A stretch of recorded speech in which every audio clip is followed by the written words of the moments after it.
check for that again. And a good example of that might be for different types of commands. It might have secondary commands. We're like, well, if that command was unsuccessful, then do this, or display this, or whatever have you. So I just want to be consistent in my hive mind, because that is kind of my overlord, my game master.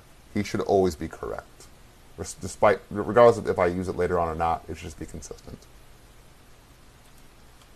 Okay.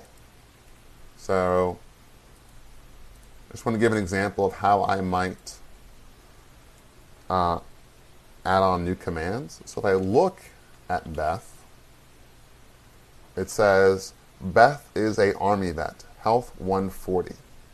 Huh. How about that? Look at Gary. Gary's a carpenter, health 140. Okay. So now let's do some stuff, right? Fight Beth. Fight Beth. All right. Look Beth. Beth is an army vet, health 124. If you're not excited about this, check your pulse, people, because we're making a game. And it's working. I'm going to say we did it. We did it, right? 6 weeks, 6 design patterns, and we're doing stuff. So, heal Beth, look at Beth. Healed her for 5 damage. Look at her again. She's an army vet. She has 29 health.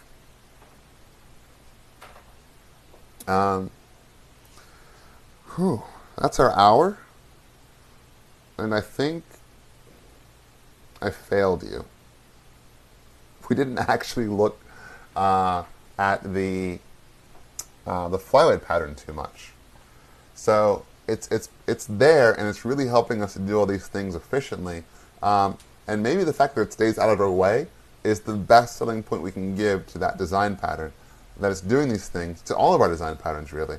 We've gotten to a point where we're actually able to interface with these things easily. The behavior is predictable. We can almost blindly write code and just know it's going to work. Ashkatite says, I want my money back.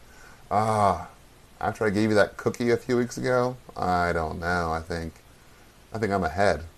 But the design patterns they're definitely paying for themselves here. And when we go back into hive mind, one of the things that we definitely do want to look at is that we have this stack of game responses, right?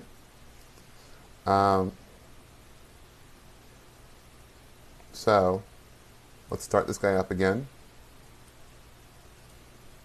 Let's say look Beth, fight Beth, fight Beth, fight Beth, heal Beth.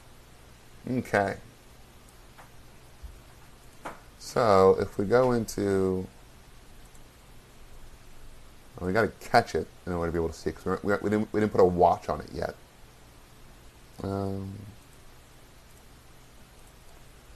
Let's go over here.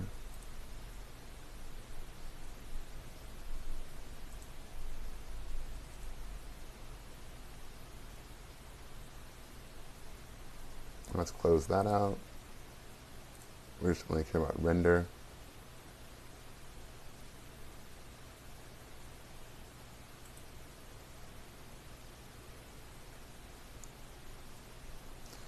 What?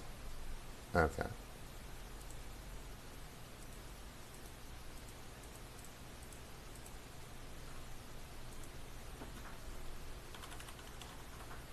Fight Beth.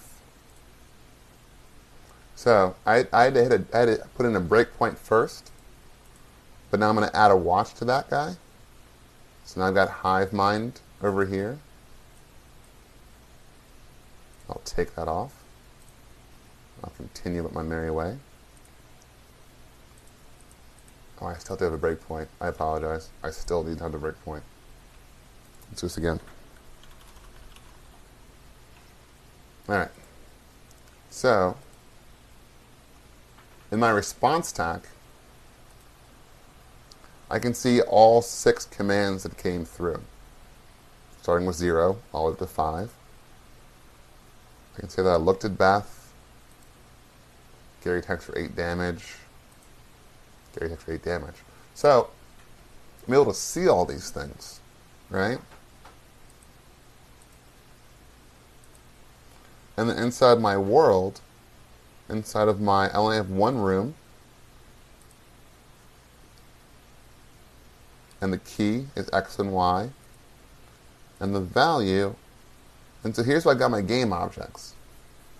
So as far as, and this is going to be the beauty of the flyweight pattern, as far as the game engine is concerned, it's only ever dealing with a list of game objects. It's never dealing with players or items, whatever have you.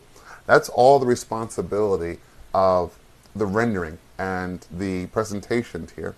So we know that our game engine is always going to be blistering fast because it's not doing any needless casts, any needless comparisons. It's not doing anything but taking in game objects, processing things based off game objects.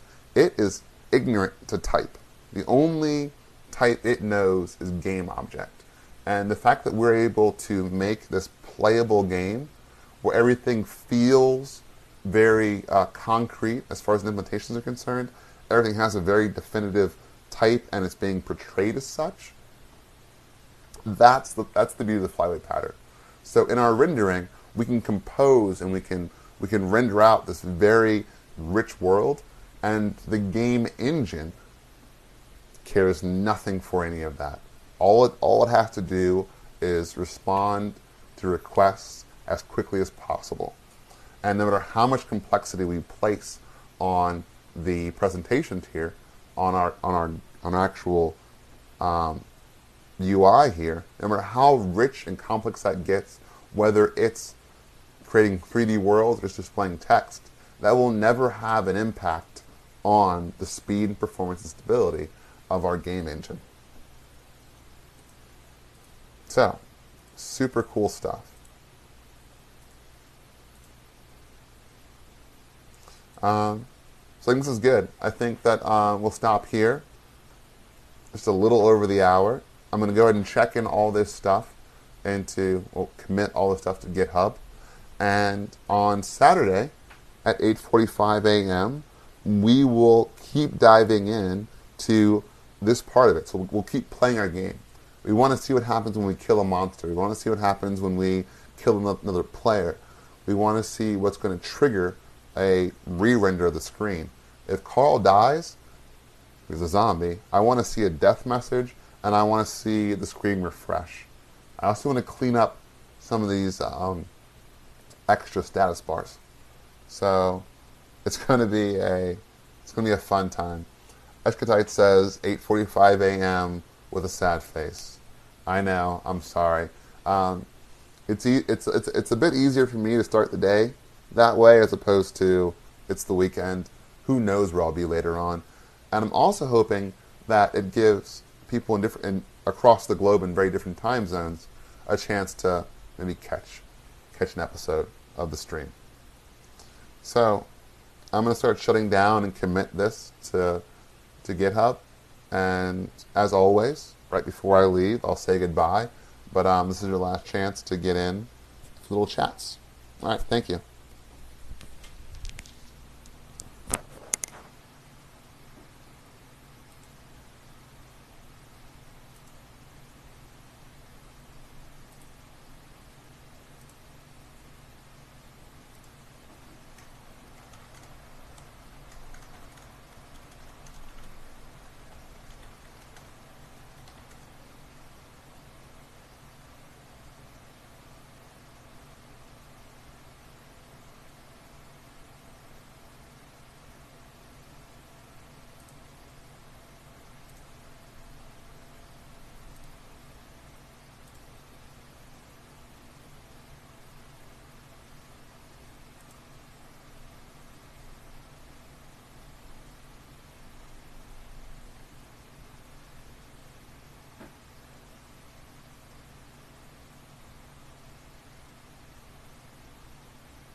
I think that's it.